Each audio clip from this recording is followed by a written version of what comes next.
ನಾವು ಕನ್ನಡಿಗರು ವಿಶಾಲ ಹೃದಯದವರು, ಅತಿಥಿ ದೇವೋಭವ ಅನ್ನೋದನ್ನ ಎಷ್ಟು ಸೀರಿಯಸ್ ಆಗಿ ತಗೊಂಡಿದೀವಿ ಅಂದ್ರೆ ನಮ್ಮ ಕರ್ನಾಟಕಕ್ಕೆ ಬಂದು ಒಕ್ಕರ್ಸ್ಕೊಳ್ಳಕ್ಕೆ ಈ ಕಡೆ ನಾರ್ತಿಗಳು, ಇನ್ನೊಂದ್ ಕಡೆ ಮಲ್ಲುಗಳು, ಇನ್ನೊಂದ್ ಕಡೆ ಕೊಂಗ್ರು, ಇವರನ್ನೆಲ್ಲ ಗುಡ್ಡೆ ಹಾಕೊಂಡು ಸಾಕ್ತಿದೀವಿ. ಇದಕ್ ತಕ್ಕನಾಗಿ ಇವರೆಲ್ಲ ನಿಯತ್ ತೋರಿಸ್ತಾರ ನಮ್ಗೆ?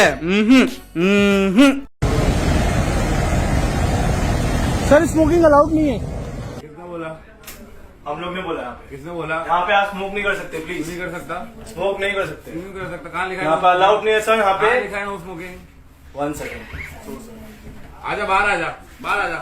ಇದನ್ನೇ ಝೀರೋ ಸಿವಿಕ್ ಸೆನ್ಸ್ ಅಂತಾರೆ. ಈ ಇನ್ಸಿಡೆಂಟ್ ನಡೆದಿರೋದು ಕೆಂಪೇಗೌಡ ಇಂಟರ್ನ್ಯಾಷನಲ್ ಏರ್ಪೋರ್ಟ್ ಅಲ್ಲಿ. ಈ ಬಾಲ್ಗನು ಅವಾಗ ತಾನೇ ದುರಂಧರ್ ಮೂವಿ ನೋಡ್ಕೊಂಡ್ ಬಂದಂಗ ಅವನೇ ಹಂಸಾ ಅನ್ಕೊಂಡು ರ್ಯಾಂಪ್ ಮೇಲೆ ಸಿಗರೇಟ್ ಸೇದ್ಕೊಂಡು ಹೋಗ್ತಾವನೆ. ಬೋಳಿ ಮಗ ಅಲ್ಲ, ಹಂಸಾ ಕಿಂಗ್ ಆಫ್ ಲಾರಿ ಅನ್ಬೋದು, ಈ ಬೋಳಿ ಮಗ ಕಿಂಗ್ ಆಫ್ ಬೆಂಗಳೂರು ಅನ್ಕೊಂಡ್ಬಿಟ್ಟವನ. ಇದನ್ನ ಪ್ರಶ್ನೆ ಮಾಡಿದ್ದಕ್ಕೆ ಈ ಜಾಟ್ಕೆ ಬಾಲ್ಗೆ ಉರ್ದೋಗಿದೆ. ಇನ್ಸ್ಟಾ ಐಡಿ ಬಂದು ಟ್ರೂ ಉತ್ಕರ್ಷ್ ಅಂತ ಇದೆ. ನೀವೇನಾದ್ರೂ ನಿಜವಾದ ಕನ್ನಡಿಗರಾಗಿದ್ರೆ ಇವನ್ ವಿಡಿಯೋ ಇನ್ಸ್ಟಾಗ್ರಾಮ್ ಅಲ್ಲಿ ಎಲ್ಲಿ ಕಾಣಿಸಿದ್ರು ಗೂಗಲ್ ಅವ್ರನ್ನ ಮೆನ್ಷನ್ ಮಾಡಿ ಹೋಗಿರಿ. ಮತ್ತೆ ಬೆಂಗಳೂರು ಪೊಲೀಸ್ ನ ಮೆನ್ಷನ್ ಮಾಡೋದು ಮರಿಬೇಡಿ. ಪಾರ್ಟ್ 2 ಎಲ್ಲಿ ಸಾರ್ ಅಂತ ಕೇಳ್ರಿ, ಅವಾಗ ನಾನು ಒಪ್ಕೋತೀನಿ ನಮ್ ಕನ್ನಡಿಗರಲ್ಲಿ ಒಗ್ಗಟ್ಟಿದೆ ಅಂತ.